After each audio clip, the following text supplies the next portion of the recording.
The Senate will come to order. Please stand for the prayer. Today's chaplain is Reverend Sarah Morris from Hazel Park United Church of Christ in St. Paul. And following the prayer, please remain standing for the Pledge of Allegiance. Good afternoon, Senators. Join me in a moment of prayer. Loving and faithful God, we are called to imagine a loving world, a world where each is treated with mutual respect, where everyone has their daily bread. We are called to imagine a world in which people have fair housing, food for daily living, and care for health and well-being. And with all this, we come to you, O Holy One, filled with wonder and grief, anticipation and regret, hope and longing. Help us to witness to the love and hope we experienced through the work we have been called to do. We come to you in this session with much to do, with deadlines and expectations, all under the umbrella of belief and deep compassion for a greater good, to serve and to acknowledge that we too are a part of something much bigger than ourselves. As we turn then to our work, may we listen for clarity and speak with precision. May wisdom of opinion and transparency of fact allow for accountability. And may the presence of the holy guide us in our work rather than in name only. Loving and faithful God, we are called to live in love. May our words build up our community and serve to create a more loving and just world. May our actions help to bridge the gaps that divide us. And may these actions and attitudes be your words lived out. Be in our eyes, our hands, our feet, our minds, and our hearts on this day and in the days ahead. May it be so. Amen. Pledge allegiance to the flag of the United States of America and to the republic for which it stands, one nation, under God, indivisible, with liberty and justice. You're welcome. Thank you so much.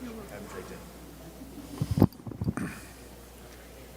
Secretary will take the roll. Senators Abler, Anderson, Bach, Benson, Bigham, Carlson, Chamberlain, Champion, Clausen, Coleman, Swazinski, Dames, Dibble, Dornick, Draheim, Duckworth, Dietzick, Eaton, Eichhorn, Eakin, Fate, Franzen, Friends, Gazelka, Goggin, Herr, Hoffman, Housley, Howe, Ingebrigtsen, Isaacson, Jasinski, Johnson, Johnson, Stewart, Kent, Kivmeyer, Klein, Coran, Kunish, Lang, Latz, Limmer, Marty, Matthews, McEwen, Miller, Murphy, Nelson, Newman, Newton, Osmic, excuse me, Pappas, Port, Pratt, Putnam, Rarick, Rest, Rosen, Rude, Senjum, Tomasoni, Torres Ray, Utke, Weber, Westrom, Uyghur, Wickland. Pursuant to Rule 14.1, the following members intend to vote under Rule 40.7. Senators Anderson, Carlson, Champion, Clausen, Coleman, Dames, Dietzick, Eaton, Eakin, Fate, Herr, Ingebrigtsen, Isaacson, Klein, Latz, Newman, Newton, Port, Putnam, Senjum, Torres Ray, Westrom, and Wickland. A quorum is present. We'll begin on the agenda today with the fifth order of business, reports of committees. Senator Gazelka. Mr. President, I move the committee report printed in the agenda be adopted. On that motion, all in favor say aye. Opposed say no. Motion prevails.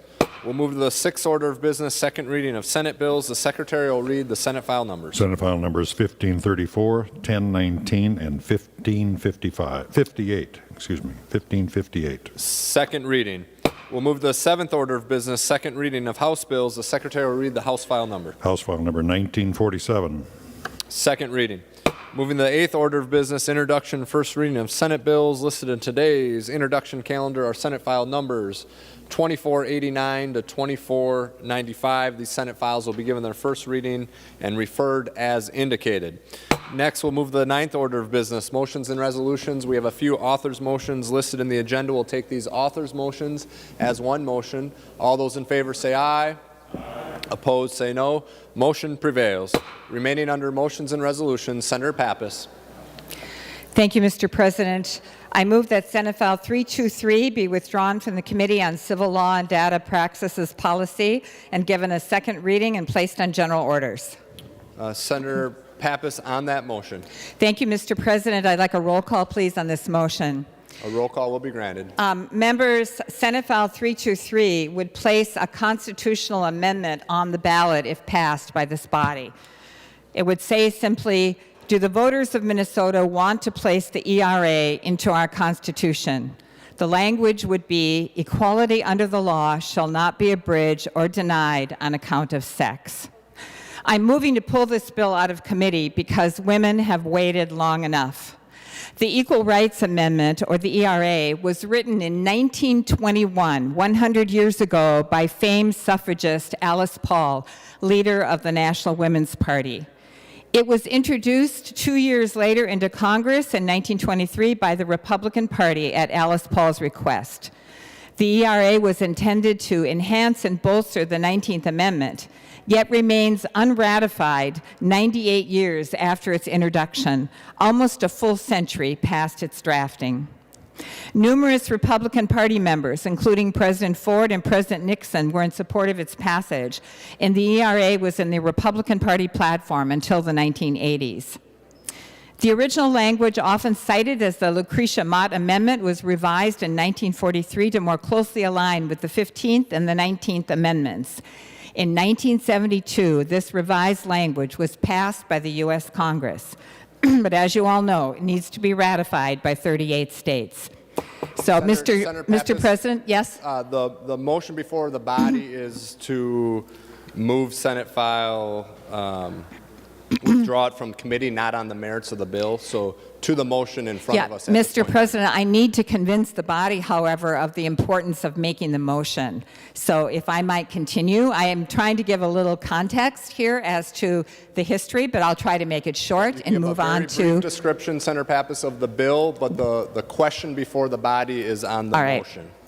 So, Mr. President and members, I'll move on to why we should put this into the Minnesota Constitution, which is what this proposal does. So it's stalled at the national level because 35 states ratified by the deadline of 1982. But even though 3 more states have recently ratified, it still has not been certified by the U.S. Congress. Mr. President. So that's why I think it's really important Senator that we Pappas, hold on vote one on moment. this Senator today Benson, for to what put it reason into you're- the Minnesota Senator Constitution. Pappas, hold on one moment. Oh, sorry, We have a Mr. point of President. order. Senator Benson, please state your point of order. I rise to a point of order under our Rules 36.2 to the merits of the urgency of moving a bill out of committee. I could see being a point to answering the question that is before the body, but an extensive history of why the language of the bill has been drafted the way it's been drafted, I do not believe answers the question before the body. Is there an urgency to move this out of committee and bring it to the floor today?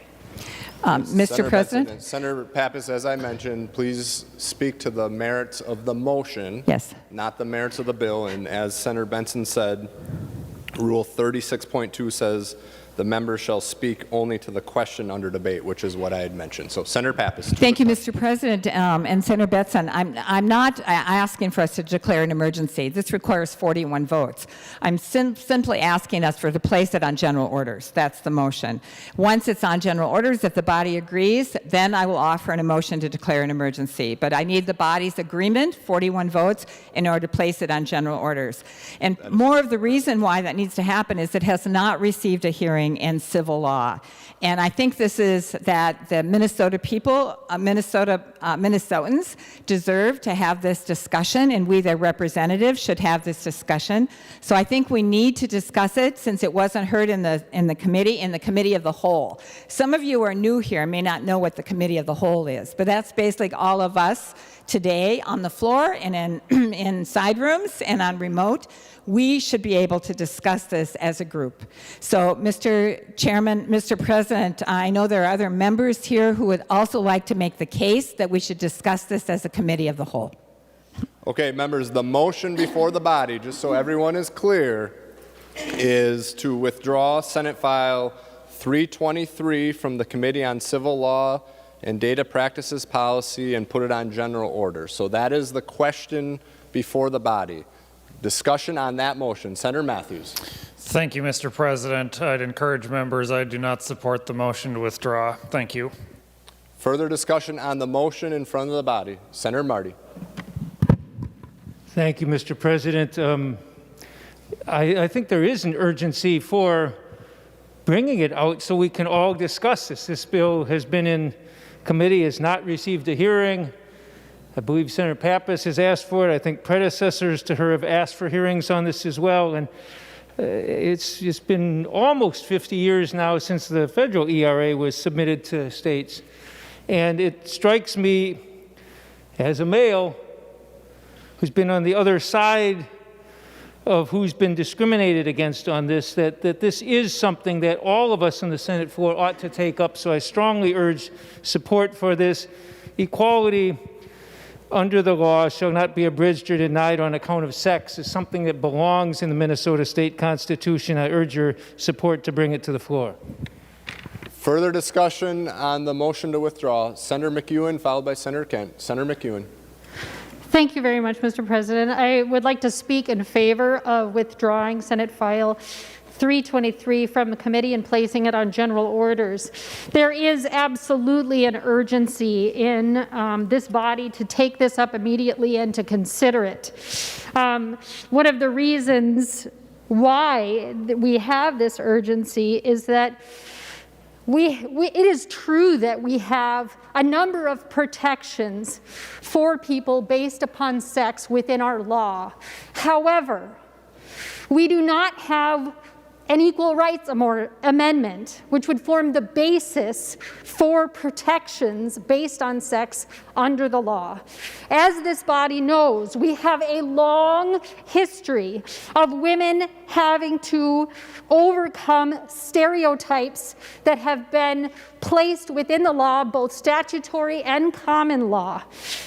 Because we don't have an equal rights amendment in Minnesota, there is that critical element missing. So this is urgent. There is an urgency in this. We've seen over and over again in case law where high courts of the land have determined that the laws that we have in place now, from the Commerce Clause to the Equal Protection Clause to various labor laws, Mr. President. have been Senator insufficient to protect the rights of women. Mr. President. Senator McEwen, Senator Benson, hold on. Members, the question before the body, and Senator Pappas mentioned this earlier, is not to declare an urgency, and it's not on the merits of the bill. The discussion before the body is to withdraw Senate File 323 from the Committee on Civil Law and Data Practices Policy and put it on general orders and give it its second reading. So that is the discussion right now on the motion to withdraw, not on the merits of the bill, and as Senator Pappas said, not to declare an urgency, but on the motion to withdraw. So on the motion to withdraw Senate File 323, Senator McEwen. Thank you, Mr. President. I believe that the remarks that I have made in regard to the insufficiency of our laws goes exactly to this point of why we need to hear Senate File 323 now and why we need to bring it before this body. Thank you. Further discussion on the motion to withdraw. Senator Kent. Thank you, Mr. President. I also rise in support of Senator Pappas's motion to withdraw Senate File 323 and place it on general orders. And this really is a question about time. Why now? And the point has been made that this bill has been before us but not heard in committee. This is a question that has come up over the recent years.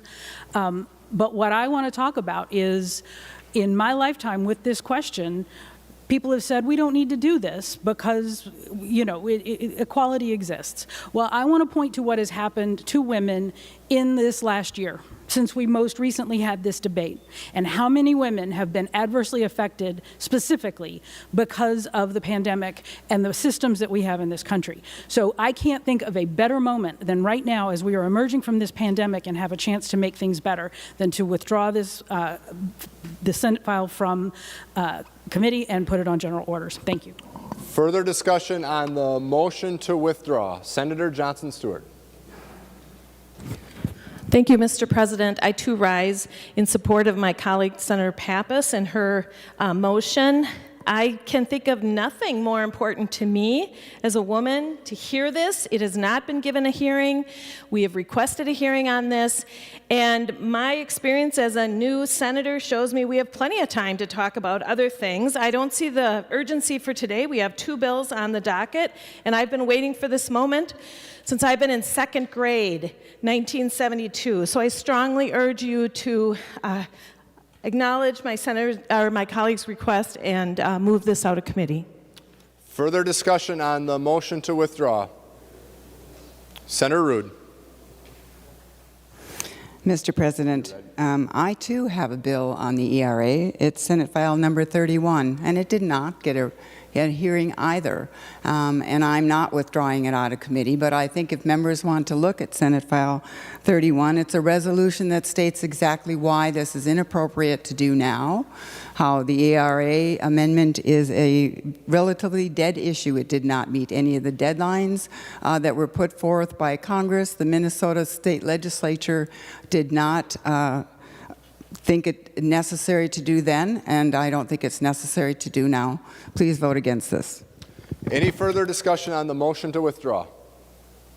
Members, this requires 41 votes in order to prevail. Senator Pappas? Mr. President, I just want to clarify that I may have confused people when I talked about the national ERA, but it was part of my argument as to why we need to pull this bill out of committee and hear it in the Minnesota legislature, because this would put the issue before Minnesota voters on the ballot this fall, so they could decide if they want an ERA in our Minnesota Constitution.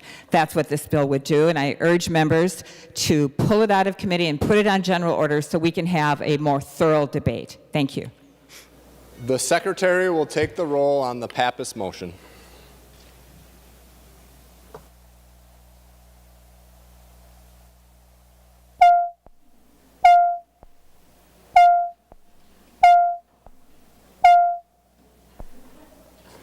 Members in rooms 303, 206, and the President's office, please come to the chamber to vote.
I'll call on Senator Frentz to report the votes of the members voting under Rule 40.7. Senator Frentz.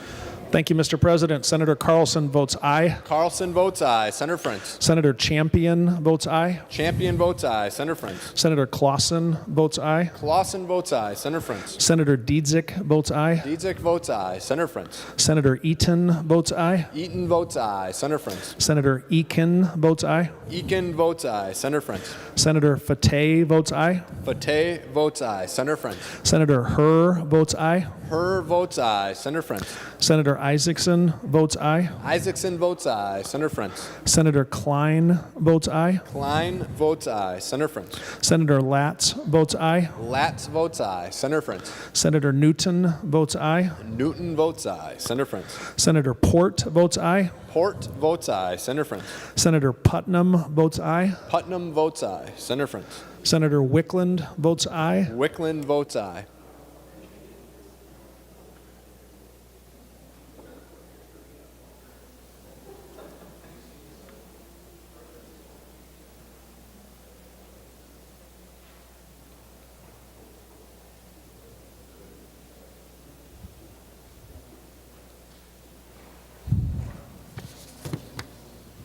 Senator Jasinski. Thank you, Mr. President. Senator Anderson votes no. Anderson votes no. Senator Jasinski. Senator Coleman votes no. Coleman votes no. Senator Jasinski. Senator Dames votes no. Dames votes no. Senator Jasinski. Senator Ingebrigtsen votes no. Ingebrigtsen votes no. Senator Jasinski. Senator Newman votes no. Newman votes no. Senator Jasinski. Senator Westrom votes no. Westrom votes no. Senator Jasinski. Senator Senjum votes no. Senjum votes no. Senator Jasinski. Senator Pratt votes no. Pratt votes no. Senator Jasinski. And thank you, Mr. President. Senator Lang votes no. Lang votes no.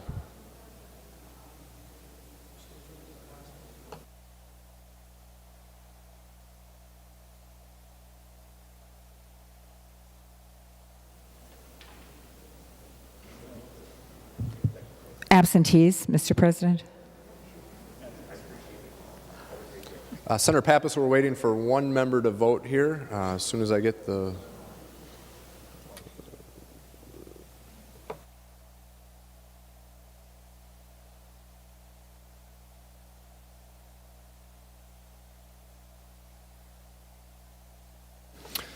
All members having voted who have the desire to vote, the Secretary will close the roll. There being 32 ayes and 33 nays, the motion does not prevail. Remaining under motions and resolutions, Senator Johnson. Thank you, Mr. President. Pursuant to Rule 26, I designate the following bills be made eligible for special orders. The list is on your desk. Looks like Senate File 519 and 529. Members, the first bill up for consideration is number 105 on general orders, Senate File 519, Senator Osmek. Thank you, Mr. President. Senate File 519 has been dubbed by Senator Newman as the most un-Osmek bill of all time, and I proudly wear that on my sleeve today. It isn't because I don't believe in making changes to the corrections department, or this is really not a subject area that I go into all that much. I mean, to be perfectly honest, the reason I don't do a lot that goes to the Judiciary Committee is because I don't want to go through the Judiciary Committee. That being said, Senate File 519 started out as a simple addition to photographic requirements. That section is actually in lines 2.21 through 2.25. But as I saw this bill and as I worked through some of the issues that are being presented to us by individuals leaving state custody and from being incarcerated, it became rather clear that there were some additional components that would be nice to have in this bill to make more firm the criteria and the events that take place when someone exits state custody. This isn't federal custody, this is state custody. And what we came to find out is there are a number of issues that people are running into who have been in custody for periods of time, 1 year, 3 year, 5 year, whatever the case might be. And it creates barriers for them to reintegrate into society. So Senate File 519 is beyond just the scope of the ID. It provides for additional direction to the Department of Corrections on what to do when an inmate is released from incarceration. It provides the inmate a unofficial criminal history compiled by the department so that they do have at least a documentation or a document of what their criminal history is that may be needed in the future. It provides information on how to get their full criminal history from the BCA. It has general information on the processes for expungement. And for folks at home, expungement, we dealt with that on the Senate floor. I believe that was my first term, and I was one of the few Republican senators who really felt that it was time for us to make changes to expungement rules, that for people who have proven themselves, and a judge still has to, in expungement, still has to look at the record, look at how the person is released, and look at what they have done to prove themselves before we expunge records. I was one of the Republicans that pushed that. I believe that was Senator Champion's bill. And we did get that through, and certainly there may be some additional work that needs to be done, but this just gives them information on what to do on expungement if that becomes part of the equation of their future. It provides general information on an inmate's right to vote. Let me be very clear. This does not mean that does not include felon voting procedures. It does not give them the right to be able to vote while they are on parole. This just gives them information saying at the end of your term on parole, you automatically get the right to vote in the state of Minnesota. And I think Senator Benson has spoken to this previously over the years, that people don't understand. Once you finish your sentence, once you finish, and your sentence includes parole, you get the right to vote in the state of Minnesota. So that includes general information on that. Provides information on current local workforce centers. It provides a record of their programs that they have participated in as an inmate. This is important because it provides somewhat of a job history of what they did when they were in confinement that helps them get, if they were a woodworker in the shop or did that type of activity while they're incarcerated, that's important because you can prove to your next employer that, hey, I've got the skills you're looking for. Getting them back into society, getting them to be productive. Additionally, there are parts of this bill that deal with court-ordered fines, or at least an accounting of what their fines and fees are, so they know what they need to pay back to society. It gives them information how to get a Social Security card. If they've been incarcerated for 2 or 3 or 4 years, this is really isolated to more longer term, not like a 6-month term. If you come out of incarceration, you're going to need a Social Security card because you need to be able to get a job, and that's one of the things you have to do to be able to get a job. Pretty common sense. A discharge medical summary. Now this one starts in on some of the medical provisions. A medical discharge summary is important because if this person, let's say, is diagnosed as a schizophrenic, they have to have a non-narcotic to be able to function properly in society. Why would we want, as the state of Minnesota, have to pay for another reevaluation? They've already had it in prison, when they can just have a discharge summary that shows the next medical providers that they've already been diagnosed, and here's the information. It also sets up information on how to get a copy of the medical record that they currently have. And then I think, and SNAP benefits also, I think one of the last important parts of this is upon discharge, again going back to if you're a diagnosed schizophrenic, if you need that medication, right now you get a card, a drug card with bubbles on them, and you take every day, pop the bubble, take the pill. You only get that existing card, which is a 30-day card. We, in this bill, provide for you to not only take home that card, which is existing right now, we also add on an additional month. Not a narcotic, but an additional month so you can stay on your meds. And then we provide you a prescription so you can fill outside at least another 30-day supply beyond that. Why? Because if you are on a medication, you need to be on that medication, the last thing we want to do is have you go off the medication and go back to prison. I've said many times in committee, members, that I want to make everybody in Minnesota a taxpayer. And I think people laugh about that one, but it's true. As a taxpayer, if you're paying taxes, you are part of Minnesota. You are helping carry the load for our tax burden here in Minnesota. And we aren't going to go into all that. Certainly I'm one of the most anti-taxed individuals, I think, on this floor. But it shows that you are developing back into society. You're reintegrating back into society. And getting you to be a taxpayer is something that I think is certainly worthy. I'd like to make a few comments. I rarely do I identify the co-authors on a bill, but I will. Senators Dibble and Marty, particularly Senator Marty, thank you for helping me get this moving, which I thought it might have been stalled for a little while. Senator Dibble, he may even have something nice to say about an OSMIC bill. This is going to be rather interesting. Senator Rarick and Senator Limmer are also on the bill. I'd also like to say, how did this show up? How did I get to this bill? Well, members, you know and I know, during interim, during those times when you're at home talking with family and friends, you come up with ideas. Most recently, I came up with an idea about why don't we have 2-year car tabs instead of 1-year car tabs. Sort of makes sense, cuts down on the trouble of getting your car tabs on an annual basis. We're working on that. That's in the transportation bill, never mind.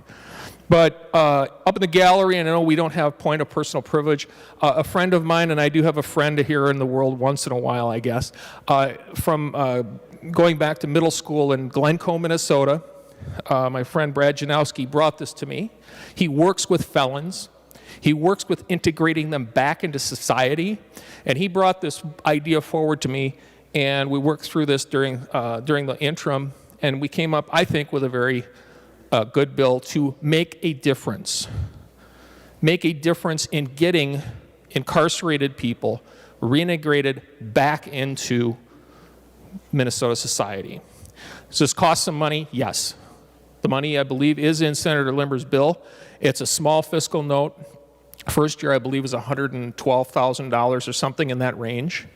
But if you look at the number of people who are incarcerated in Minnesota that are released from state custody, $112,000 would be basically 2 people that don't reoffend and aren't caught up in, of course, the term called recidivism, going back in. If we just avoid 2 or 3 people from being reincarcerated, it pays for itself. And then the taxpayer actually starts making money off of this bill, because we're not having to house people. And more importantly, members, and I'll close with this, is again, we're making more taxpayers, we're making more people that are part of Minnesota society, and I will stand for questions. Thank you. Discussion on Senate File 519. The Secretary will give the bill its 3rd reading. Senate File number 519, a bill for an act relating to corrections. 3rd reading. Final discussion on the bill. Senator Marty. Thank you, Mr. President, and thank you, Senator Osmic, for bringing this bill. I think it's really a logical step forward, and one of the most difficult parts of our criminal justice system is to help people in their reentry. And this does logical reentry planning for people, and I especially appreciate the effort. It's just lots of small common sense things we ought to do to make their life easier, help them get jobs, help them get health care, help them not lose access to their medications. And I think it's helpful that the bill requires the department to create a homeless mitigation strategy, because that's a real problem with people leaving prison, and I think this will be a big help, and I urge your support. Final discussion on the bill. Senator Bingham, followed by Senator Dibble. Senator Bingham. Thank you, Mr. President. I rise in support of Senate File 519. I think this is a very common sense approach to helping people reintegrate back into society after being incarcerated. I think one of the biggest things that we have to remember is that when people are provided their medicine as they're leaving, as Senator Osmek alluded to, if they have a gap or are missing medication, it could have a very big health impact and could end up back incarcerated. But more importantly, I think we worry about the health of the person first. And so many times folks that do not have access to their medicine can end up in the ER and have an expense that way on taxpayers as well. And so I think that this is a very important step, and I really appreciate the Department of Corrections working on this and bringing these ideas forward too, in collaboration with other folks, because it just really shows that we're looking at the whole picture, Mr. President. And again, I urge a green vote on this bill. Final discussion on Senate File 519. Senator Dibble. Thank you, Mr. President. Senator Osmek was right. I am rising to say a nice thing about a bill of his. So it's not the first time, but it is always a special moment, Mr. President. So, Mr. President, yes, as Senator Osmek described his bill, and as Senator Marty and Senator Bingham have said before me, these are just good things to do that will help benefit people in their lives. And I think Senator Osmek indicated some of these things are done, but some aren't. And it's important to make sure that they become enshrined and codified in our state laws, because if you read the list of things that we would do for folks as they depart incarceration, it's just common sense, and it would strike someone as odd that we don't already do all of these things: providing medication, access to health insurance, ensuring that they have a place to live, making sure that they have identity documents so that they can move about their private lives successfully. Earlier today, I was a part of a conversation with Senator Matt Klein, who indicated that as an emergency room physician, he sees many people just shortly out of incarceration who end up in the hospital because they don't have access to health care, they don't have access to their medications, other important things that they need, and they run into trouble pretty fast. So taking these steps is really important and will help ensure people's success and help address issues of recidivism and the like. Thank you, Mr. President. Final discussion on the bill. Senator Osmek. Well, thank you, members, for the support. I do appreciate it. Just a couple of closing comments. This is something that I've been working with in the other body, as well as the Department of Corrections. There has been no known opposition in all the committee stops that it's made, and I believe it's passed unanimously, and I would hope that I see 80 or 67 green votes on the board here in a minute. Thank you, Mr. President. Members, we're on final passage of Senate File 519. Seeing no further discussion, the Secretary will take the roll.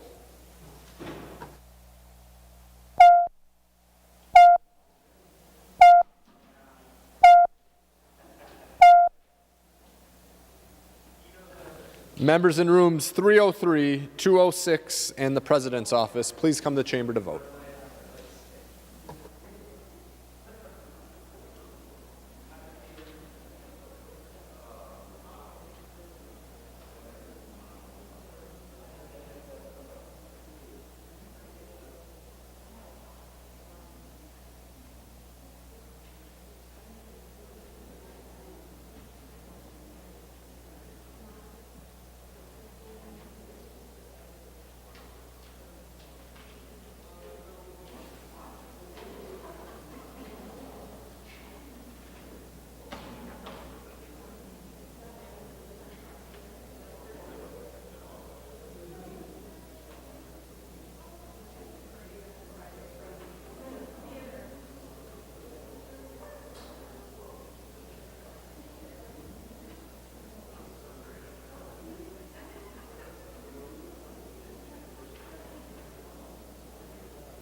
You ready?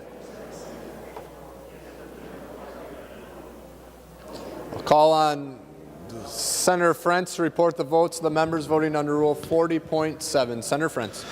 Thank you, Mr. President. Senator Carlson votes aye. Carlson votes aye. Senator Frentz. Senator Champion votes aye. Champion votes aye. Senator Frentz. Senator Clausen votes aye. Clausen votes aye. Senator Rest, for what reason do you rise? Mr. President, would you ask people who are not voting or having their votes reported to take their conversations outside of the chamber? It's hard to hear, Senator Frentz. Thank you, Senator Rest. Members, we are under a roll call vote. Please take your conversations outside the chamber so we can hear. Additionally, members are not supposed to talk during roll calls. Senator Frentz. Thank you, Mr. President. I believe we had just reported that Senator Clausen was an aye. Clausen votes aye. Senator Frentz. Senator Dietzick votes aye. Dietzick votes aye. Senator Frentz. Senator Eaton votes aye. Eaton votes aye. Senator Frentz. Senator Eakin votes aye. Eakin votes aye. Senator Frentz. Senator Fateh votes aye. Fateh votes aye. Senator Frentz. Senator Herr votes aye. Herr votes aye. Senator Frentz. Senator Isaacson votes aye. Isaacson votes aye. Senator Frentz. Senator Klein votes aye. Klein votes aye. Senator Frentz. Senator Latz votes aye. Latz votes aye. Senator Frentz. Senator Newton votes aye. Newton votes aye. Senator Frentz. Senator Port votes aye. Port votes aye. Senator Frentz. Senator Putnam votes aye. Putnam votes aye. Senator Frentz. Senator Torres Ray votes aye. Torres Ray votes aye. Senator Frentz. And Senator Wickland votes aye. Wickland votes aye. Senator Jasinski. Thank you, Mr. President. Senator Anderson votes aye. Anderson votes aye. Senator Jasinski. Senator Coleman votes aye. Coleman votes aye. Senator Jasinski. Senator Dames votes aye. Dames votes aye. Senator Jasinski. Senator Ingebrigtsen votes aye. Ingebrigtsen votes aye. Senator Jasinski. Senator Lang votes aye. Lang votes aye. Senator Jasinski. Senator Newman votes aye. Newman votes aye. Senator Jasinski. Senator Pratt votes aye. Pratt votes aye. Senator Jasinski. Senator Rude votes aye. Rude votes aye. Senator Jasinski. Senator Senjum votes aye. Senjum votes aye. Senator Jasinski. Senator Westrom votes aye. Westrom votes aye. Senator Jasinski. Thank you, Mr. President. Senator Bach votes aye. Bach votes aye. Senator Jasinski. And thank you, Mr. President. Senator Tomasoni votes aye. Tomasoni votes aye. All members having voted who have the desire to vote, the Secretary will close the roll. There being 66 ayes and 0 nays, the bill is passed and its title agreed to. The next bill up for consideration is number 11 on general orders, Senate File 529, Senator Duckworth. Thank you, Mr. President, members. I have the privilege to introduce Senate File 529. I'd like to thank my co-authors, Senators Johnson, Matthews, Eichhorn, and Senator Rest. It is a bipartisan bill. And what is the purpose of this bill? Well, this legislation provides statutory clarity for tenants and landlords on the process of requesting reasonable accommodation for a service support animal in a no-pet or fee-for-pet rental unit. It provides that where a resident's prospective resident's disability is not readily apparent, a licensed medical professional must provide documentation stating the need for an accommodation for a service or support animal. Similar bipartisan legislation regarding service animals in grocery stores and other establishments was enacted in 2018. The purpose of this bill is not to interfere with legitimate service animals or emotional support animals, and landlords generally want to work with people on reasonable accommodations. Instead, it's intended to curb the increasing use of questionable accommodation and documentation practices provided by online services. It provides appropriate certainty to landlords that requests for reasonable accommodations for service and support animals are reliably documented, and ensures that the right granted under the Federal Fair Housing Act and the Minnesota Human Rights Act are protected. The bill represents an agreement and is supported by stakeholders. It preserves and protects the rights of persons with disabilities seeking a reasonable accommodation in rental housing. It clearly delineates tenant and landlord responsibilities when a reasonable accommodation for a service or support animal is made. It establishes clear guidelines on what constitutes legitimate documentation to support the request and it creates easily understood best practices and clear procedures.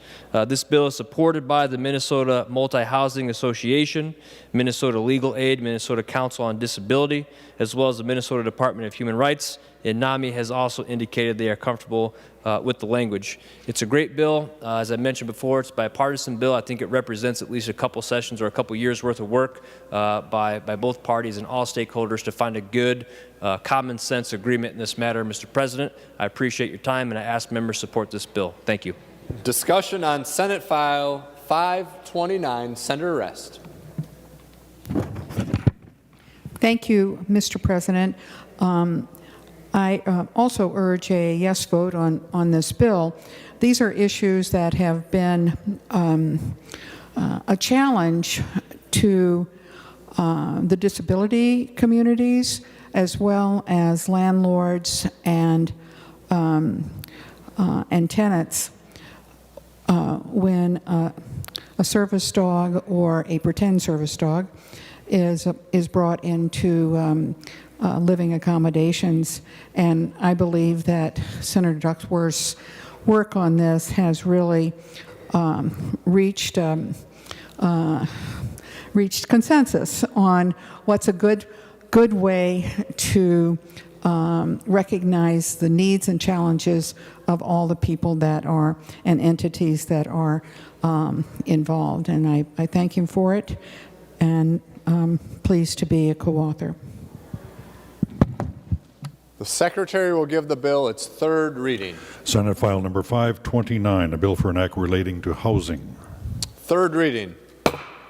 Final discussion on the bill. Members were on final passage of Senate File 529. Seeing no further discussion, the Secretary will take the roll.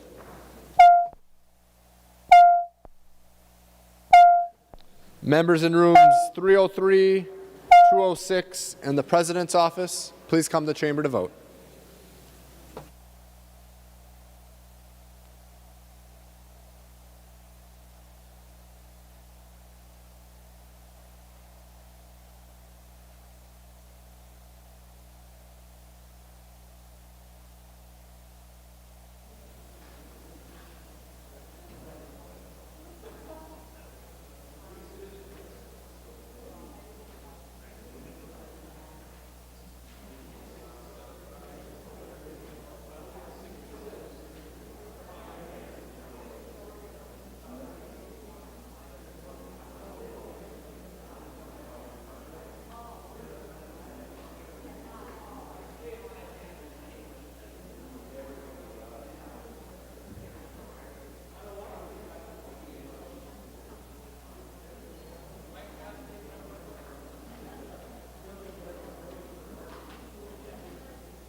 Great call.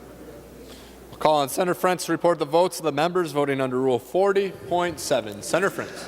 Thank you, Mr. President. Senator Carlson votes aye. Carlson votes aye. Senator Frentz. Senator Champion votes aye. Champion votes aye. Senator Frentz. Senator Clausen votes aye. Clausen votes aye. Senator Frentz. Senator Dietzick votes aye. Dietzick votes aye. Senator Frentz. Senator Eaton votes aye. Eaton votes aye. Senator Frentz. Senator Eakin votes aye. Eakin votes aye. Senator Frentz. Senator Fateh votes aye. Pate votes aye. Senator Frantz. Senator Herr votes aye. Herr votes aye. Senator Frantz. Senator Isaacson votes aye. Isaacson votes aye. Senator Frantz. Senator Klein votes aye. Klein votes aye. Senator Frantz. Senator Latz votes aye. Latz votes aye. Senator Frantz. Senator Newton votes aye. Newton votes aye. Senator Frantz. Senator Port votes aye. Port votes aye. Senator Frantz. Senator Putnam votes aye. Putnam votes aye. Senator Frantz. Senator Torres Ray votes aye. Torres Ray votes aye. Senator Frantz. And Senator Wickland votes aye. Wickland votes aye. Senator Jasinski. Thank you, Mr. President. Senator Anderson votes aye. Anderson votes aye. Senator Jasinski. Senator Coleman votes aye. Coleman votes aye. Senator Jasinski. Senator Dames votes aye. Dames votes aye. Senator Jasinski. Senator Ingebrigtsen votes aye. Ingebrigtsen votes aye. Senator Jasinski. Senator Newman votes aye. Newman votes aye. Senator Jasinski. Senator Westrom votes aye. Westrom votes aye. Senator Jasinski. Senator Senjum votes aye. Senjum votes aye. Senator Jasinski. Senator Pratt votes aye. Pratt votes aye. Senator Jasinski. Senator Lang votes aye. Lang votes aye. Senator Jasinski. Senator Rude votes aye. Rude votes aye. Senator Jasinski. Senator Weber votes aye. Weber votes aye. Senator Jasinski. Thank you, Mr. President. Senator Bach votes aye. Bach votes aye. Senator Jasinski. Thank you, Mr. President. Senator Tomasoni votes aye. Tomasoni votes aye. All members having voted who have the desire to vote, the Secretary will close the roll. There being 66 ayes and 0 nays, the bill is passed and its title agreed to. Next, we'll move to the 13th order of business, announcements of Senate interest. Without objection, the following senators will be excused from today's session. Senator Goggin all day, Senator Torres Ray from 12:20 to 12:40 p.m. Announcements of Senate interest, Senator Kunish.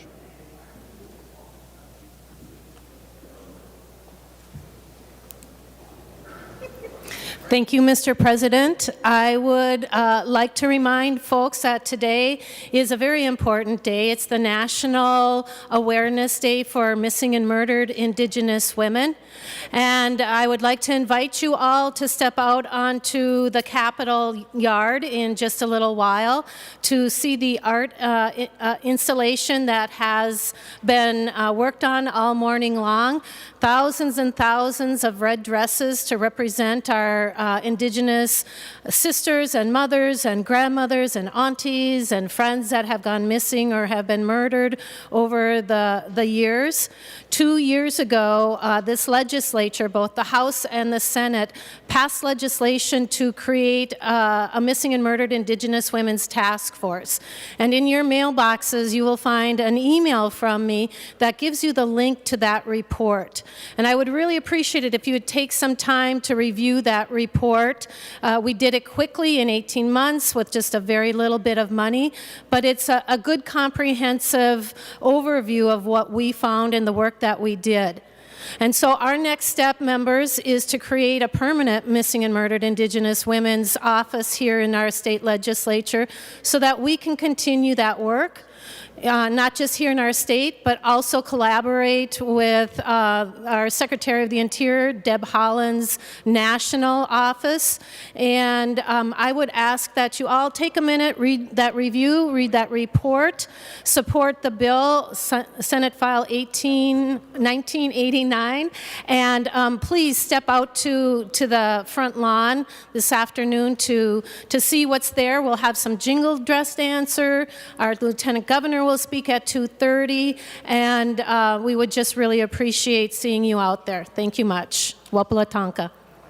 Further announcements of Senate interest. Senator Gazelka. Mr. President, I move that the Senate do now adjourn until Thursday, May 6th at 10 a.m. Senator Gazelka moves that the Senate do now adjourn until Thursday, May 6, 2021 at 10 a.m. All those in favor say aye. Opposed say no. Motion prevails. The Senate is adjourned.